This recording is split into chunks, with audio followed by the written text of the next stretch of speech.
Yes.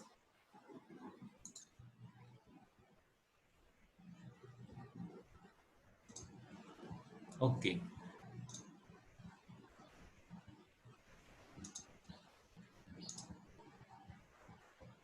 हा, जे आपल्याला कंबाईन आहे बघा, महाराष्ट्र दुय्यम सेवा परीक्षा.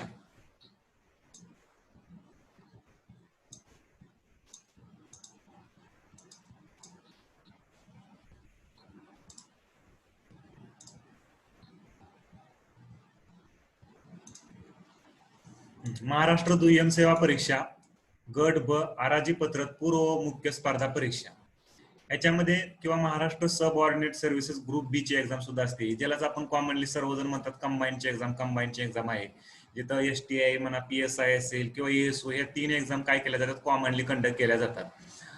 महाराष्ट्र दुय्यम सेवा गट ब आराजी पत्रक पूर्व मुख्य स्पर्धा परीक्षेमध्ये तीन एक्झाम असतात. पहिली जी आहे ती बघा कोणती, सहाय्यक कक्ष अधिकारी गट ब आराजी पत्रक. आता हे जे तीन एक्झाम असतात कोणकोणत्या, असिस्टन्स ASO ची एक एक्झाम असते, दुसरी असते ती म्हणजे STI ची एक्झाम असते, सेल्स टॅक्स इन्स्पेक्टर, आणि तिसरी जी एक्झाम असते ती म्हणजे पोलीस सब इन्स्पेक्टर PSI ची एक्झाम असते. अशा तीन एक्झाम काय करते, कंबाईन मध्ये कनेक्ट काय केल्या जातात, घेतल्या जातात. या तीन एक्झाम मध्ये बघा, या तीन एक्झाम ज्या असतात त्या मुख्य परीक्षेसाठी या तीन काय असतात, विभक्त असतात. परंतु ज्या पूर्व परीक्षा असते, जी कंबाईनची पूर्व परीक्षा असते, त्याच्यामध्ये ही जी एक्झाम जी घेतली जाते ती कशी असते, संयुक्त असते, एकत्रितरित्या घेतली जाते. म्हणून तिला कसं म्हणलं जातं, कंबाईन. म्हणजे हे तिन्ही ज्या पोस्ट आहेत कोणकोणत्या, ASO असेल, STI असेल आणि PSI, यांची जी पूर्व परीक्षा होती ती कशी होती, एकत्रितरित्या होती. हिला काय म्हणलं जातं, महाराष्ट्र दुय्यम सेवा गट भ आराजी पत्रक संयुक्त काय पूर्व परीक्षा. आणि ही काय असते, पहिल्यांदा घेतली जाते. नंतर ह्या तीन एक्झाम त्याच्यानंतर कट ऑफ लागला जातो प्रत्येक एक्झामचा सेपरेट सेपरेट. जसं ASOचा सेपरेट कट ऑफ लागला जातो ह्या एक्झाम मधून, पूर्व परीक्षेमधून. नंतर दुसरा कट ऑफ STIचा वेगळा लागला जातो, परत PSIचा काय लागला जातो, वेगळा कट ऑफ लागला जातो. म्हणजे असं तीन कट ऑफ, तिन्ही एक्झामचे काय होतात, वेगवेगळे पूर्व परीक्षेमध्ये कट ऑफ लागतात. म्हणजे ASOचा थोडा हाय असतो, नंतर त्याच्यानंतर STIचा, त्याच्यानंतर झालं PSIचा थोडासा लो कट ऑफ लागतो. म्हणून हे कट ऑफ लागल्यानंतर तुम्हाला मग पुढे सिलेक्शनसाठी वगैरे तुम्ही मग मुख्य परीक्षेसाठी काय होता, पात्र होता. मग मुख्य परीक्षेसाठी हे वेगवेगळे एक्झाम घेतले जातात. ASO साठी वेगळी घेतली जाते, STI साठी वेगळी घेतली जाते, आणि PSI साठी काय केली जाते, वेगळी एक्झाम काय केली जाते, कंडक्ट केली जाते. आता महाराष्ट्र दुय्यम सेवा गट व पूर्व परीक्षेविषयी आपल्याला काय करायचं, समजून घ्यायचं. ह्याच्याविषयी जे काय सिलेबस असेल, क्वेश्चन पेपर पूर्वीचे असतील, हे सर्व तुम्हाला कोणत्या वेबसाईटवर मिळतील, www.mpsc.gov.in ह्या वेबसाईटवर तुम्हाला काय होतील, ह्या महाराष्ट्र दुय्यम सेवा गट व पूर्व परीक्षेचे क्वेश्चन पेपर अवेलेबल होतील. परीक्षा ही जी आहे, महाराष्ट्र दुय्यम सेवा परीक्षा जी आहे, आपण हिचे दोन टप्प्यामध्ये ही परीक्षा घेतली जाते. पहिला टप्पा असतो ती संयुक्त पूर्व परीक्षा. ही जी आहे ती किती, एकूण 100 गुणांची ही परीक्षा असते. आणि जी मुख्य परीक्षा आहे, ही मुख्य परीक्षा एकंदरीत किती, 400 गुणांची असते. याच्यामध्ये पेपर फर्स्ट जो असतो तो संयुक्त असतो, आणि पेपर सेकंड जो असतो तो कसा असतो, स्वतंत्ररित्या घेतला जातो. असे एक पेपर फर्स्ट हा 200 गुणांना असतो, आणि पेपर सेकंड हा स्वतंत्र किती गुणांना असतो, 200 गुणांचा हा पेपर सेकंड देखील असतो.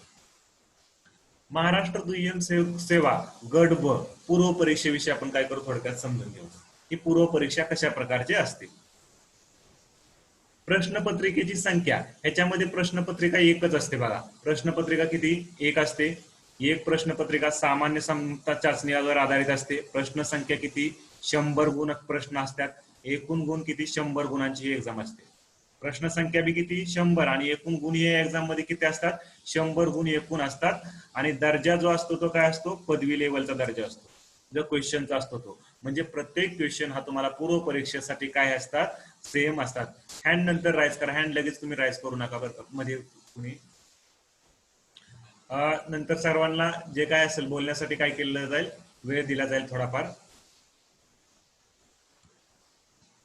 प्रश्न संख्या जी आहे ती किती, 100. एकूण गुणांसाठी किती, 100 गुणांसाठी असते. दर्जा जो असतो तो किती असतो, पदवीचा दर्जा असतो. एक्झामचा माध्यम असतं मराठी आणि इंग्रजी, या दोन्ही भाषेमध्ये हा क्वेश्चन पेपर पूर्व परीक्षेचा तुम्हाला अवेलेबल होईल.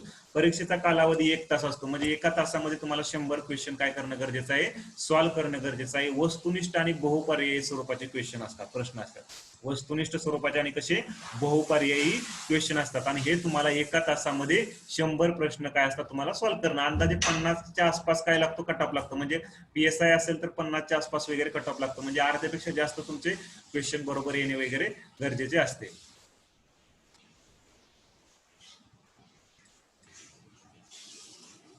आता नंतर पहा अभ्यासक्रम. जी पूर्व परीक्षा आहे, पूर्व परीक्षेचा जो अभ्यासक्रम आहे, अभ्यासक्रमामध्ये काय काय विचारलं जातं? चालू घडामोडी विचारल्या जातात. पहिलं मेन म्हणजे चालू घडामोडी. मग ह्या चालू घडामोडी कशाच्या असतात? जागतिक तसेच भारतातील, म्हणजे जगातील चालू घडामोडी असतील किंवा भारतातल्या चालू घडामोडी असतील, ह्यांचा काय केला जातो? आढावा घेतला जातो. कशामध्ये? पूर्व परीक्षेमध्ये. नंतर तुम्हाला माहित पाहिजे नागरिकशास्त्र. नागरिकशास्त्र म्हणजे आपण जो काय म्हणतो पॉलिटी, म्हणजेच भारताची जी आपली राज्यघटना बनवलेली आहे, ह्या राज्यघटनेचा तुम्हाला प्राथमिक अभ्यास माहित पाहिजे. म्हणजे राज्यघटना कशा प्रकारे बनवलेली आहे ह्याचा विषय, म्हणजे राज्यघटनेविषयी तुम्हाला प्राथमिक माहिती पाहिजे. किंवा एक प्रकारे आपण जे पॉलिटी म्हणतो, हा पॉलिटी विषयीचा अभ्यास तुम्हाला काय पाहिजे? याच्यामध्ये माहित असायला हवा. राज्य व्यवस्थापन, प्रशासन आपलं कसं चालतं, आपल्या इथली ग्राम व्यवस्थापन कशा प्रकारे आहे, प्रशासन कशा प्रकारे आहे, हे झालं नागरिकशास्त्राचा सिलेबस जो आहे तुम्हाला आहे त्याच्यामध्ये अभ्यासासाठी. नंतर तिसरा आहे तो इतिहासाचा सिलेबस आहे पूर्व परीक्षेमध्ये. इतिहासामध्ये आहे आधुनिक भारताचा, विशेषतः महाराष्ट्राचा इतिहास आहे. विशेषतः जास्त करून जो कंबाईनवर आहे फोकस जो केला जातो तो महाराष्ट्राच्या इतिहासावर काय केला जातो? फोकस केला जातो. हे इतिहासाचे सर तुम्हाला जास्त डिटेलमध्ये याच्याविषयी काय करतील? सांगतील देखील. नंतर जो आहे तो भूगोल आहे. भूगोल आहे तो म्हणजे महाराष्ट्राच्या भूगोल जास्त फोकस जो आहे तो कशावर केला जातो? महाराष्ट्राच्या भूगोलवर केला जातो विशेष अभ्यासासह. मग महाराष्ट्राच्या भूगोलमध्ये पृथ्वी, जगातील विभाग वेगवेगळे, हवामान असेल, अक्षांश, रेखांश असेल, महाराष्ट्रातील वेगवेगळे जमिनीचे प्रकार असतील, प्रजननमान, प्रमुख पिके वेगवेगळे असतील, शहरे, नद्या, उद्योगधंदे, ह्या सर्वांचा काय केला जातो? आढावा घेतला जातो या भूगोल विषयामध्ये. आणि जो मी घेणार आहे तो विषय कोणता? अर्थव्यवस्था. मग कंबाईन साठी जर पाहिलं, कंबाईनची जी पूर्व परीक्षा होती, संयुक्त होती, ह्याच्यामध्ये जर अर्थव्यवस्थेचा सिलेबस पाहिला तर काय दिलेला आहे त्यांनी? अर्थव्यवस्था, भारतीय अर्थव्यवस्था. भारतीय अर्थव्यवस्थेमध्ये काय? राष्ट्रीय उत्पन्न, शेती हा राष्ट्रीय उत्पन्न टॉपिक मी आज जर सुरू केला तर ठीकच आहे, आज जर आपला सुरू झाला तर, नाहीतर उद्याच्या लेक्चरला मी हा राष्ट्रीय उत्पन्न हा टॉपिक काय करेल? सुरू करेल किंवा तो घेईल मी. राष्ट्रीय उत्पन्न अतिशय महत्वाचा हा सुद्धा देखील टॉपिक आहे. ह्याच्यामध्ये आपल्याला जीडीपी कसा काढायचा, जीडीपी म्हणजे काय, या सगळ्या गोष्टी तुम्हाला समजतील. जीएनपी म्हणजे काय, आपण न्यूजपेपर मध्ये बघा दरवेळेस तुम्ही ऐकता जीडीपी कशा प्रकारे काढायचा, जीडीपी काढण्याच्या वेगवेगळ्या पद्धती कोणत्या आहेत, किंवा जीडीपी काढणे कोण काढतं, ह्या सर्व गोष्टी आपल्याला राष्ट्रीय उत्पन्न. आणि शेवटी आपलं काय काढलं जातं? राष्ट्रीय उत्पन्न असेल, दरडोई उत्पन्न असेल, हे कशा प्रकारे काढलं जातं हे बी आपल्याला काय करायचं ह्याच्यामध्ये पाहायचं आहे या भारतीय अर्थव्यवस्थेमध्ये.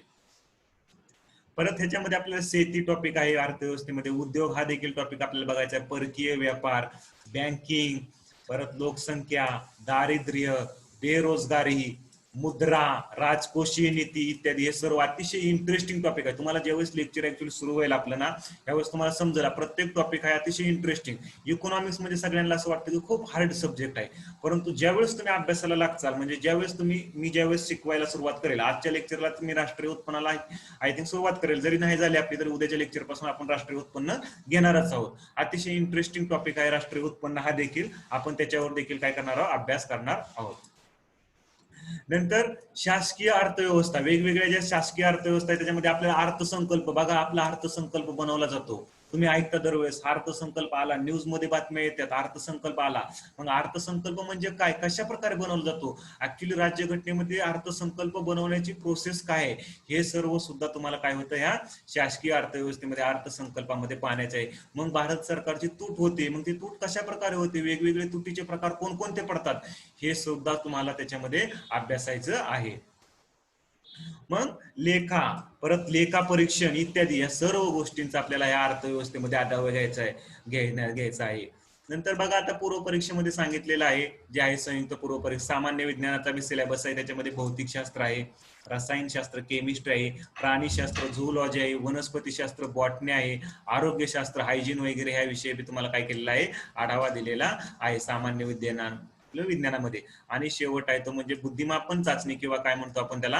अंकगणित. आणि बुद्धिमापन चाचणीमध्ये आपल्याला उमेदवार किती लवकरात लवकर अचूकपणे विचार करू शकतो त्याच्यासाठी म्हणजे वेगवेगळ्या म्हणजे छोट्या 10वीच्या लेवलला असे काही क्वेश्चन हार्ड नसतात. राज्यसेवेमध्ये जर पाहिलं तर राज्यसेवेमध्ये थोडेसे हे जे मॅथचे, रिझनिंगचे क्वेश्चन थोडे हार्ड असतात, परंतु कंबाईन मध्ये असे काय तुम्हाला जास्त हार्ड विचारले जात नाही. बुद्धिमापन चाचणी असते किंवा अंकगणित याच्यावर क्वेश्चन तुम्हाला सीसेटचे सर असतील त्यावेळेस तुम्हाला आणखी डिटेलमध्ये ते काय करतील सांगतीलच तुम्हाला की कशा प्रकारे बुद्धिमापन चाचणीवर संयुक्त परीक्षेला क्वेश्चन असतात, किंवा दुसरे झालं की राज्यसेवेला कशा प्रकारे विचारलं जातात, हे सर्व ते तुम्हाला काय करतील एकंदरीतपणे आढावा देण्याचा प्रयत्न करतील. आता मी तुम्हाला आणखी एक सांगायचं म्हणजे मी जो आता हे केलेलं आहे बघा, आता जे लेक्चर आपलं होणार आहे इकॉनॉमीची सुरुवात होणार आहे त्याच्यामध्ये मी काही क्वेश्चन पूर्वी जे विचारलेले क्वेश्चन आहेत ना, जो टॉपिक मी घेणार आहे आता पर्टिक्युलर एक एक टॉपिक तुम्हाला घेत जाईल मी, मग त्या टॉपिक मध्ये तो ज्यावेळेस तो टॉपिक मी घेईल त्या टॉपिक मध्ये तो टॉपिकच्या रिलेटेड बाबा आधीच्या वर्षी काही क्वेश्चन विचारलेले आहेत का याच्यावर, मग ते कशा प्रकारे क्वेश्चन विचारलेले आहेत हे क्वेश्चन सुद्धा मी तुम्हाला काय करेल, एक स्लाइड बनवून प्रत्येक स्लाइडवर घेण्याचा प्रयत्न करेल, म्हणजे तुमच्या एक लक्षात येईल किंवा आपण शिकलो त्याच्याबरोबर ह्याच्या आधी सुद्धा कशा प्रकारे क्वेश्चन म्हणजे तुमचं तेच देखील काम काय करण्याचा आपण प्रयत्न करत आहोत, कमी करण्याचा प्रयत्न करत आहोत, काय की आधीच्या वर्षी क्वेश्चन कशा प्रकारे विचारले गेलेले आहेत त्या टॉपिकवर ते सुद्धा मी तुम्हाला काय करेल या लेक्चर मध्ये घेण्याचा प्रयत्न करेल किंवा मी ते सुद्धा काय करेल मॅक्झिमम घेण्याचा प्रयत्न करेल, म्हणजे तुमचं तिथं देखील तुमचा काय होईल एक प्रकारे रिवाइज होईल, म्हणजे तुमचं भरपूर काम जे आहे ते मी काय करेल कमी करण्याचा प्रयत्नच करत आहे. बुद्धिमापन चाचणी झालं, अंकगणित झालं, ह्या झाला थोडक्यात एकंदरीत राज्यसेवा पूर्व परीक्षेचा आपलं कंबाईन संयुक्त पूर्व परीक्षेचा हा सिलेबस. मग ह्या सर्व सिलेबस ह्याच्यामधून तुम्हाला हा सर्व तुम्हाला काय करायला लागणार आहे, स्टडी करावा लागणार आहे. हा स्टडी केल्यानंतर तुम्ही मग काय वाचाल की ज्या तुमची पूर्व परीक्षा झाली तुम्ही त्या पूर्व परीक्षेला क्वालिफाय झाल्यानंतर तुम्हाला काय करता येईल, मुख्य परीक्षा देता येईल. मग मुख्य परीक्षेमध्ये कॉमन पेपर नाही, मुख्य परीक्षेमध्ये काय होतं डिवाइड केलं जातं, एएसओचा पेपर वेगळा होतात, परत त्याचा एसटीआयचा पेपर वेगळा होतो, परत दुसरा झाला कशाचा आपल्याला पीएसआयचा पेपर काय होतो वेगळा होतो.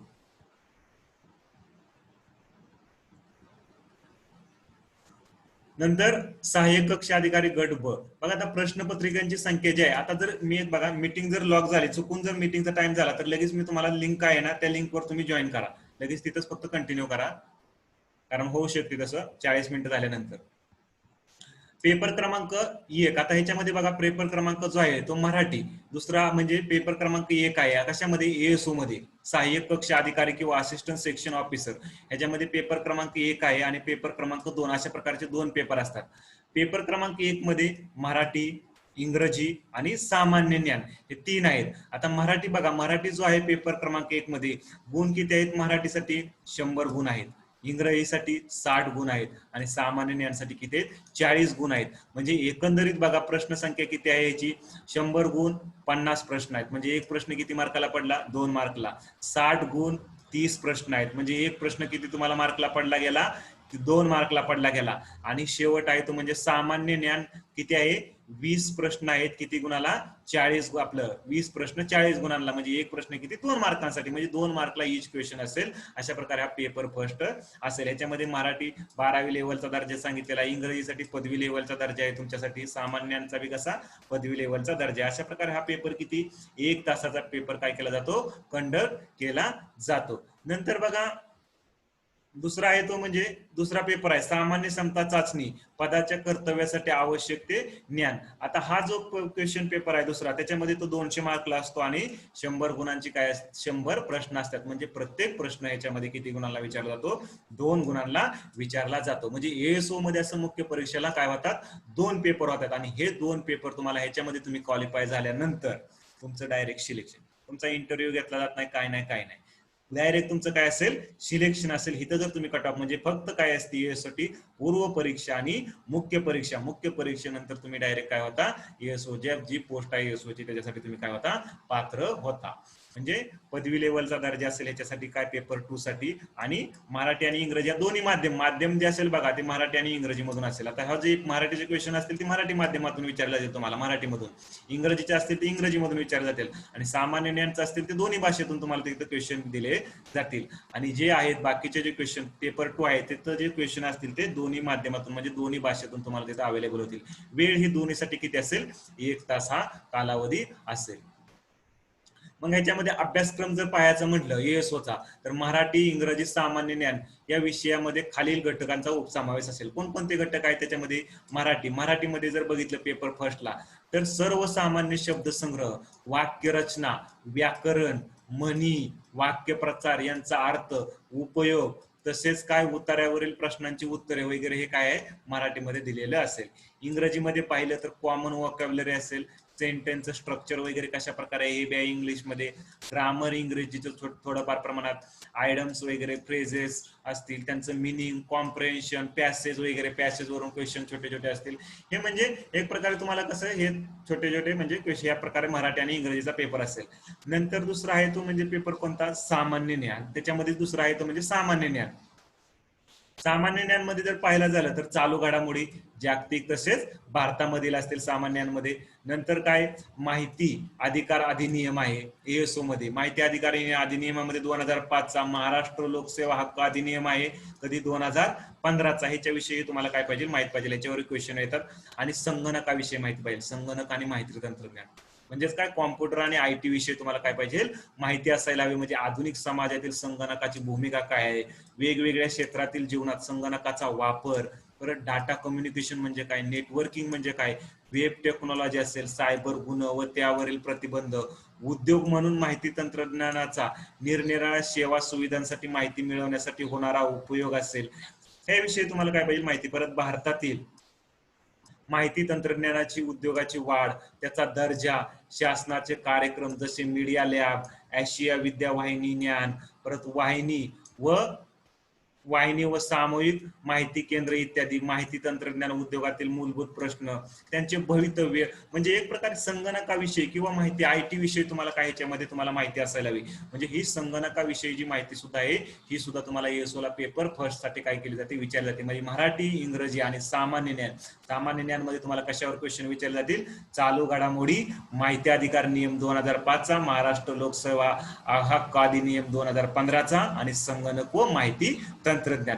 ह्या सर्वाचा तुम्हाला काय करावं लागेल, एक प्रकारे अभ्यास करावा लागेल किंवा याचा स्टडी करावा लागेल. आणि नंतर मग पेपर फर्स्ट नंतर तुम्हाला दुसरा पेपर असतो तो म्हणजे पेपर सेकंड असतो, पेपर 2. मग हा पेपर 2 ज्यावेळेस असतो त्याच्यामध्ये कशावर, सामान्य क्षमता चाचणीवर आधारित हा पेपर 2 असतो. नंतर पदाच्या कर्तव्यासाठी आवश्यक ज्ञान या विषयामध्ये खालील घटक उपघटकांचा काय असेल, समावेश असेल. ह्याच्यामध्ये बघा पेपर सेकंड मध्ये बुद्धिमत्ता चाचणी, परत महाराष्ट्राचा इतिहास, सामाजिक व आर्थिक जागृती 1885 ते 1947 पर्यंतची, म्हणजे महाराष्ट्राचा इतिहास. विशेषतः बघा कंबाईन साठी विचारला जातो तो म्हणजे महाराष्ट्राचा इतिहास जास्त करून काय केला जातो, विचारला जातो. मग महत्वाच्या व्यक्तीचे कोणकोणते आहेत महाराष्ट्राच्या इतिहासामध्ये काम, स्वातंत्र्यपूर्व भारतातील सामाजिक जागृती मधले वेगवेगळी वर्तमानपत्रे, शिक्षणाचा परिणाम भाग, स्वातंत्र्यपूर्व काळातील इतर समकालीन चळवळी असतील, राष्ट्रीय चळवळी असतील वेगवेगळ्या, ह्या महाराष्ट्राच्या इतिहासाविषयी तुम्हाला काय पाहिजे, माहिती असायला हवी. भारताच्या इतिहासावर ज्यादा फोकस काय केला जात नाही, कंबाईनला केला जात नाही. जास्त फोकस जो असतो तो महाराष्ट्राच्या इतिहासावर असतो कंबाईन मध्ये. महाराष्ट्राचा भूगोल विचारला जातो, महाराष्ट्राचा रचनात्मक फिजिकल भूगोल, मुख्य रचनात्मक, परत भूविभाग असतील, हवामान महाराष्ट्राचे कशा प्रकारे आहे ते विचारलं जातं. परत प्रजननमान, तापमान, प्रजननातील विभागावर बदल, नद्या, महाराष्ट्रात कोणकोणत्या नद्या वाहतात, पर्वत कोणकोणते, डोंगर, राजकीय विभाग कोणकोणते आहेत, प्रशासकीय विभाग, नैसर्गिक संपत्ती, वन, खजिन, मानवी व सामाजिक भूगोल, लोकसंख्या म्हणजे पॉप्युलेशन वगैरे, परत मायग्रेशन आणि पॉप्युलेशन, त्यांचे सोर्स, डेस्टिनेशन वरील परिणाम, ग्रामीण वस्त्या व तांडे, झोपडपट्ट्या आणि त्यांचं वेगवेगळे जे प्रश्न आहेत ते, हे सर्व कशामध्ये येईल, तुम्हाला महाराष्ट्राच्या भूगोलमध्ये येईल. महाराष्ट्राचे भूगोल ज्यावेळेस सर सांगतील त्यावेळेस तुम्ही तो करू शकता. महाराष्ट्राच्या भूगोलचा अभ्यास तुम्हाला सांगितला जाईल. नंतर महाराष्ट्राच्या भूगोल झाल्यानंतर, महाराष्ट्राच्या भूगोल नंतर भारतीय राज्यघटनेवरही तुम्हाला त्याच्यामध्ये सिलेबस आहे बघा. भारतीय राज्यघटनेमध्ये तुम्हाला काय काय विचारलं जाईल, भारतीय घटना कशी तयार झाली, घटनेच्या प्रस्तावनेची भूमिका कशा प्रकारे, भारतीय राज्यघटना, त्याची तत्व कोणकोणते आहेत, घटनेची महत्वाची कलमे, ठळक वैशिष्ट्ये, परत केंद्र राज्य संबंध, निधर्मी राज्य, मूलभूत हक्क आपले जे आहेत, कर्तव्य, राज्याचा धोरणाचे मार्गदर्शक तत्व, शिक्षण, युनिफॉर्म सिव्हिल कोड, कलम 44 आहे बघा त्याच्या संदर्भात, स्वतंत्र न्यायपालिका, आपली न्यायपालिका कशा प्रकारे स्वतंत्र आहे, वेगळी आहे, राज्यपालाची भूमिका काय आहे, आता महाराष्ट्रामध्ये राष्ट्रपती राजवट वगैरे लागली गेली, ही कशा प्रकारे लागली गेली, याच्यामध्ये राज्यपालाची भूमिका काय होते असते, परत मुख्यमंत्री व मंत्रिमंडळ त्यांचा रोल कशा प्रकारे आहे, अधिकार कार्य काय मुख्यमंत्र्यांचे वगैरे, राज्य विधिमंडळ असेल तर त्या राज्य विधिमंडळामध्ये आपल्याला बघा विधानसभेच्या निवडणुका होतात, मग विधानसभा म्हणजे काय, त्याच्या निवडणुका कशा प्रकारे घेतल्या जातात, विधानसभेच्या परिषद आहे, विधान परिषदेच्या निवडणुका कशा प्रकारे घेतल्या जातात, परत त्यांचे सदस्य वगैरे विधानसभेचे असतील तर अधिकार काय काय आहे तिथं, परत रोल, विविध विधी समिती असतील, राजकीय यंत्रणा, शासनाची तिथली रचना वगैरे कशा प्रकारे आहे, अधिकार व कार्य, केंद्र सरकार, केंद्रीय विधिमंडळ आणि राज्य सरकार असेल, प्रशासन, महाराष्ट्राच्या विशेष संदर्भाचं, जिल्हा प्रशासन, ग्रामीण व नागरी स्थानिक शासन, परत न्यायमंडळ, न्यायमंडळाची रचना, एकात्मिक न्यायमंडळ, कार्य, सर्वोच्च न्यायालय, उच्च न्यायालयाची भूमिका असेल, अधिकार, दुय्यम न्यायालय, लोकपाल, परत लोक आयुक्त आणि लोक न्यायालय, संविधानिक आदेशाचे रक्षण करणारे न्यायमंडळ, न्यायालयीन सक्रियता, जनहित याचिका, या सर्वांचा अभ्यास कशामध्ये तुम्हाला करायचा आहे, न्यायमंडळामध्ये. नंतर नियोजन, नियोजनामध्ये कशाला, न्यायमंडळ म्हणजे आपलं जे न्यायालय आहे ते सर्व, आपण म्हणतो हायकोर्ट असेल, सुप्रीम कोर्ट असेल, ह्याच्यामध्ये ह्यांची रचना कशा प्रकारे आहे, हे कार्य कशा प्रकारे करतं हायकोर्ट, सुप्रीम कोर्ट, हे न्यायमंडळाविषयी तुम्हाला काय डिटेलमध्ये माहिती असायला हवी. नियोजनामध्ये पाहिलं तर नियोजन प्रक्रिया, त्याचा प्रकार कोणकोणते, भारताच्या पहिल्या ते 10वी पंचवार्षिक योजना आहे, हे आपल्या दुसऱ्या लेक्चरमध्ये होईल. पहिल्या लेक्चरला आपण काय करू, राष्ट्रीय उत्पन्न हा टॉपिक घेण्याचा प्रयत्न करू. नंतर दुसऱ्या लेक्चरला आपण काय करणार आहोत, तर हा टॉपिक घेणार आहोत, कोणता, भारताची ज्या पंचवार्षिक योजना आहे त्याच्यावर काय करणार आहोत, त्याचा आढावा घेणार आहोत. नंतर मूल्यांकन, सामाजिक व आर्थिक विकासाचे निर्देशक फल, राज्य स्थानिक पातळीवरील नियोजन, विकेंद्रीकरण, 73वी आणि 74वी घटना दुरुस्ती झाली ना, 73व्या 74व्या घटना दुरुस्ती थोडक्यात आढावा. भारतीय अर्थव्यवस्था कशा प्रकारची आहे, तिचं कार्य काय नेमकं, क्षेत्रीय विकासाचा कल, सेवा क्षेत्राची रूपरेषा असेल.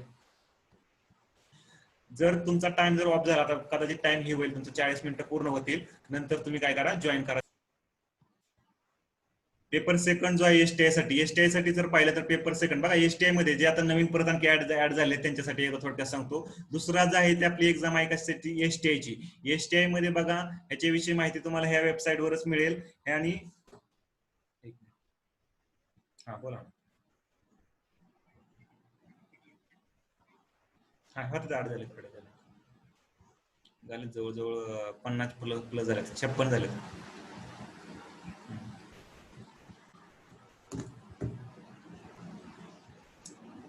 हा, एसटीआय मध्ये बघा, हे राज्य कर निरीक्षक, आता गट ब बघत होतो आपण, याच्यामध्ये सांगितलं मी पेपर किती 400 गुणांचे असतात, त्याच्यामध्ये मग 2 पेपर असतात मुख्य परीक्षेला. पूर्व परीक्षेमध्ये तुम्ही क्वालिफाय झाल्यानंतर मुख्य परीक्षा असते, आणि मुख्य परीक्षा एसटीआय असते, याच्यामध्ये किती 2 पेपर असतात.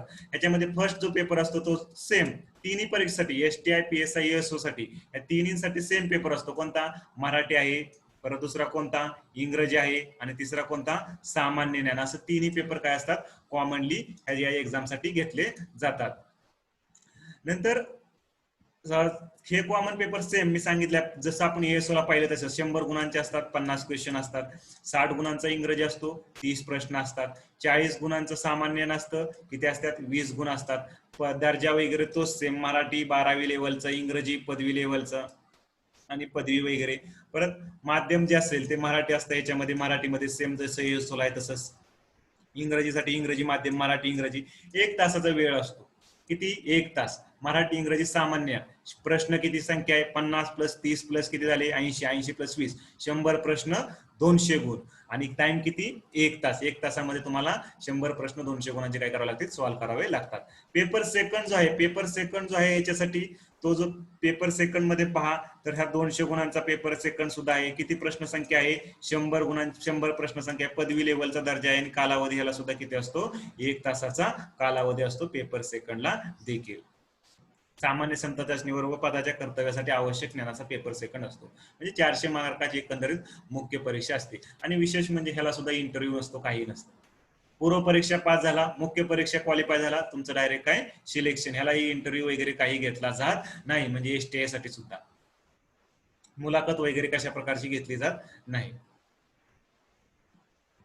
हा बोला.